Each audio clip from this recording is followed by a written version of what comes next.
And welcome back, YouTube. This is Booster Buster, here with something very, very cool. Today I got for you, from the Fate Grand Order series, a Ruler Joan of Arc 1/7 scale anime figure review. Now this particular anime figure is made by the company ASCii and was an exclusive to certain shops in Japan. AmiAmi was lucky enough to be one of them, and I was super happy about that. Before we actually review the figure, let's take a look at the box. This box is gigantic, just to let you know.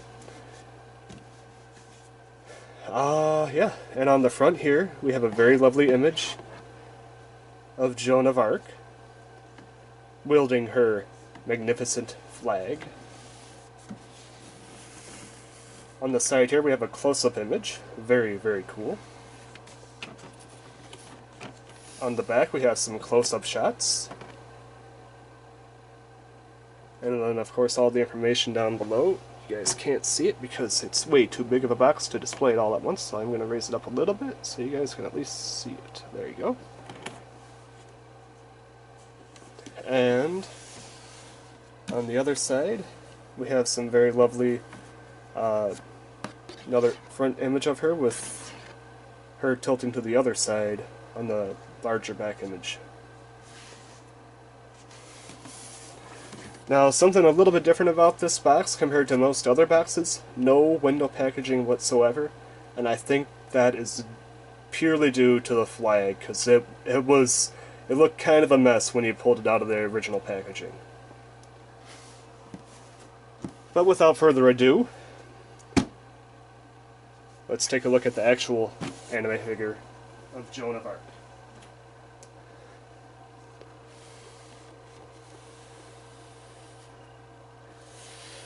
And here she is, in all of her wondrous glory.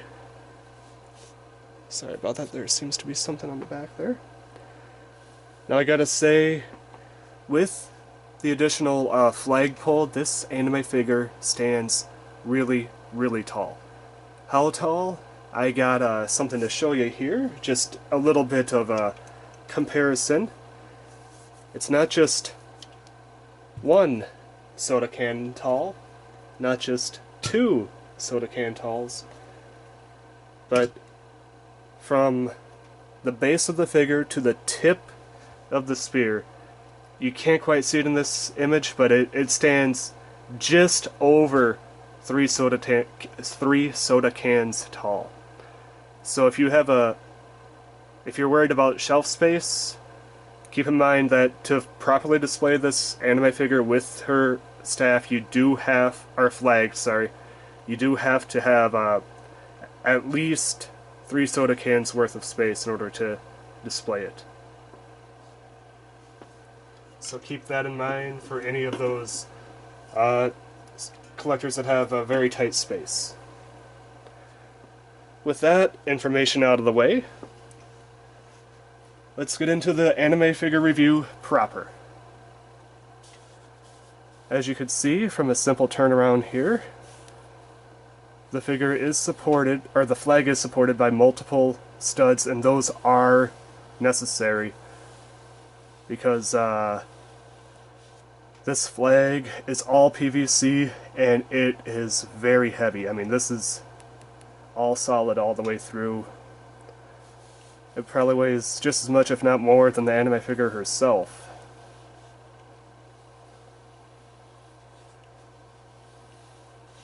Hopefully it's catching right. I'm because of the size of this anime figure, I had to set it up, do a different setup, so I'm trying to make sure everything gets in the view here without any excessive shadows.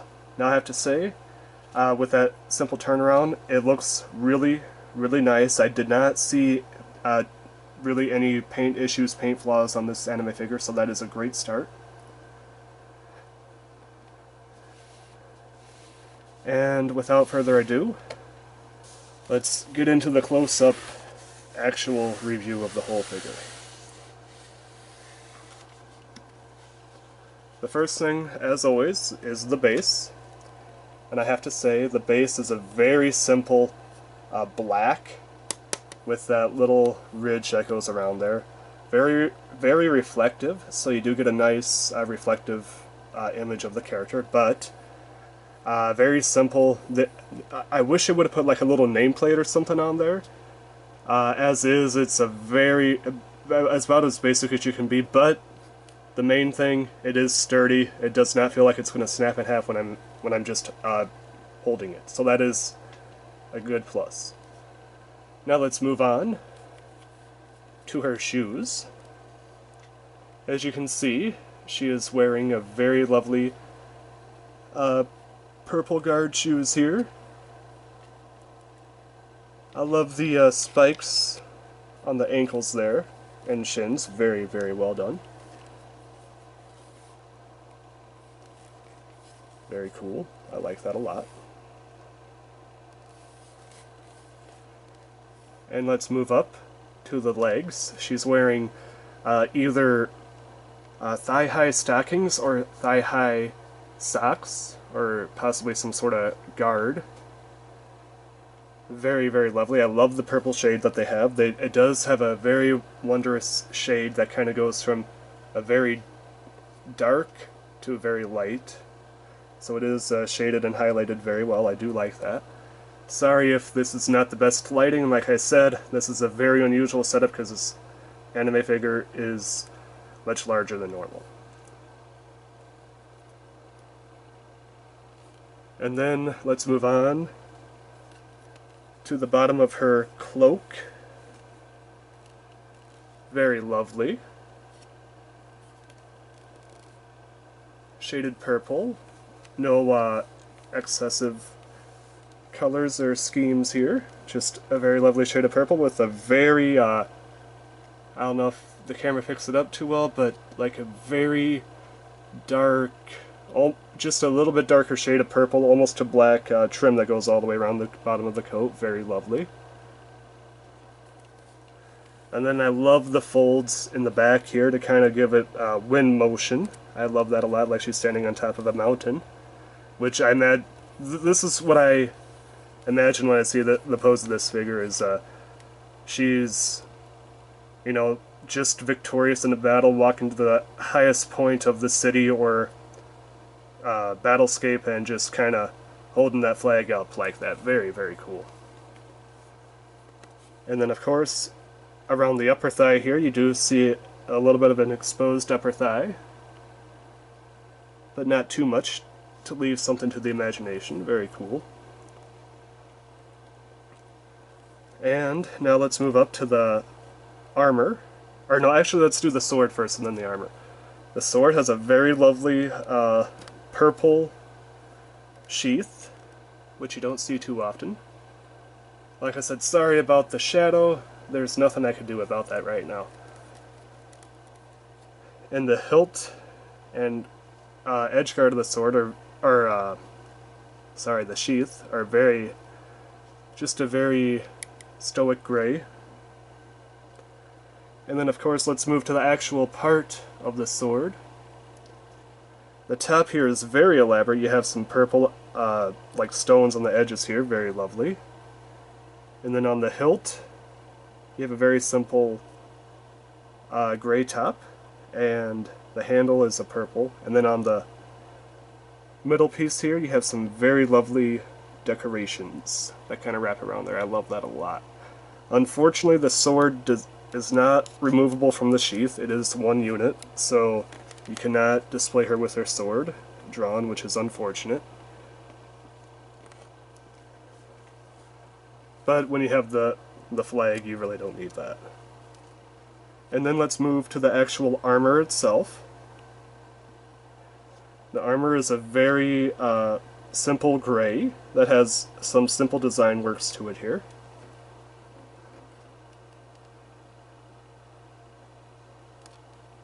And then on the edges it has some very like braided edges here, which I really like a lot.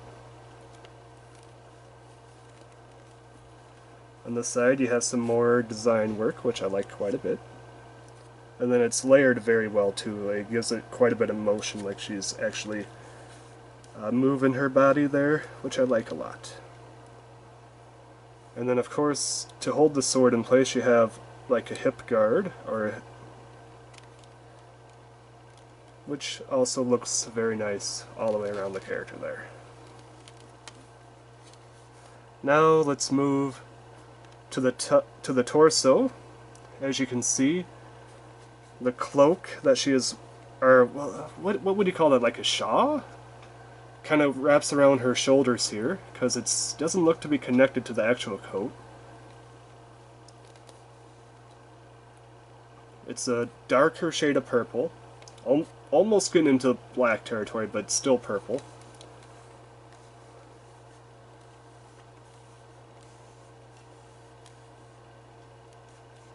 Goes around her neck, like the top of her bust, and kind of goes around her shoulders as well. So that actually looks really cool. Offsets the character quite nicely. And then you have the cloak coming through, or like the coat, I guess, dress maybe, coming through the armor up top there, right at her bust. So that's really lovely.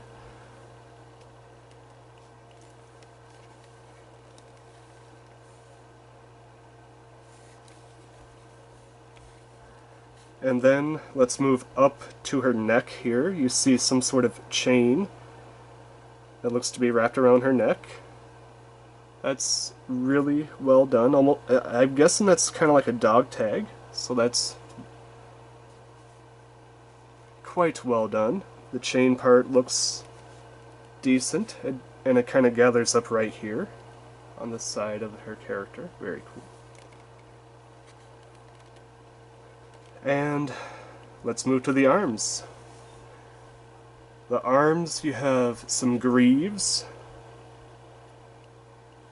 going up, gauntlets, greaves, that go all the way up, including the fingers, so she is fully protected from any type of harm. Plus, I imagine whittling that flag around would put some wear and tear on the fingers, so I can understand probably wanting to have the hand protection there. The same on her right hand. Very cool. And let's go to the make it or break it part, the face and hair. Let's check out how that looks today. As you can see, she's given a very like triumphant, subtle triumphant expression with a slight smile, wide eyes, and a very cute little nose, so the face does look good on this character. I do like that. The hair, it's hit and miss.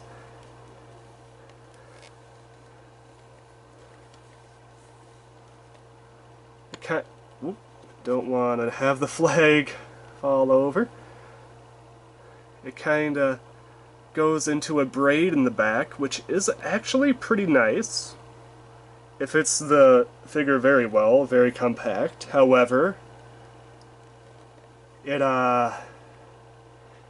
almost looks like more like a tail, or like a broom, I guess is what I would compare it to, almost like a wicker broom, than hair, which is unfortunate, but braided ponytail hair like that would be very hard to pull off for any type of anime figure. So I will cut it some slack there. And then, of course, the forehead guard here, the helm, is a very classic, just a very lovely, simple detail, but enough to set it off. I like that a lot.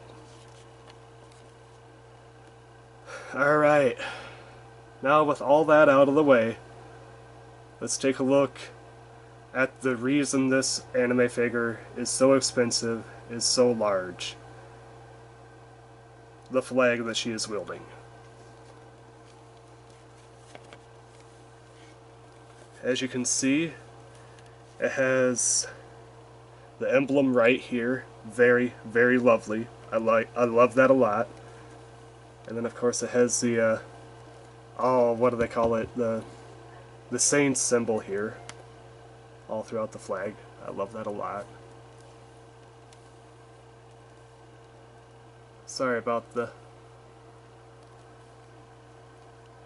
And you can see the flag does have some motion to it, like it's flying in the wind, or she's, no, not flying in the wind, but like she's actually twirling it around, getting ready to either attack or insert the victory pose, which I really like a lot.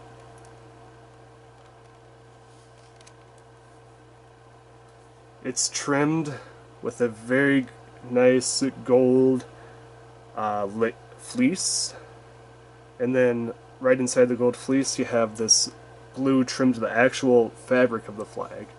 Now the flag itself is 100% PVC. There is no mixed media on this flag whatsoever.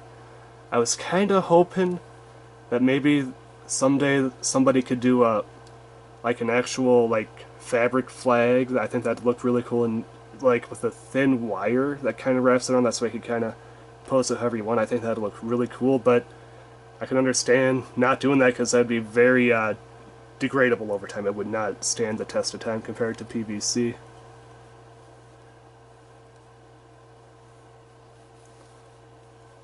And the inside of the flag, I believe, is the same. Yep, the exact same all the way around on the inside of the flag too. Just different ripples in it. Now let's take a look at the staff part, which is going to be the hardest to capture. Down here, you have the tip of the flag here, which is really, really well done. Just a very simple, like brownish, purplish color.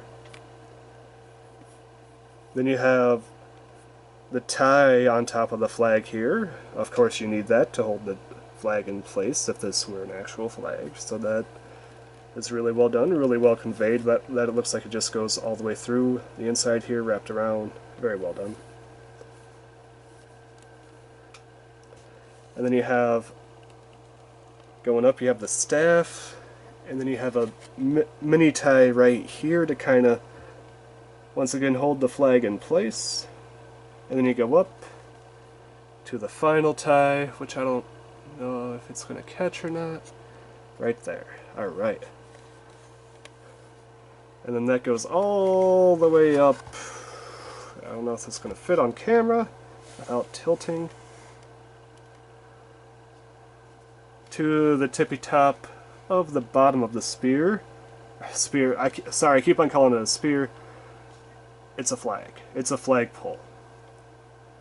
To the top of the flagpole, or to the bottom, I guess, of the flagpole, that would easily be able to insert into the ground and hold it up in a very victorious fashion.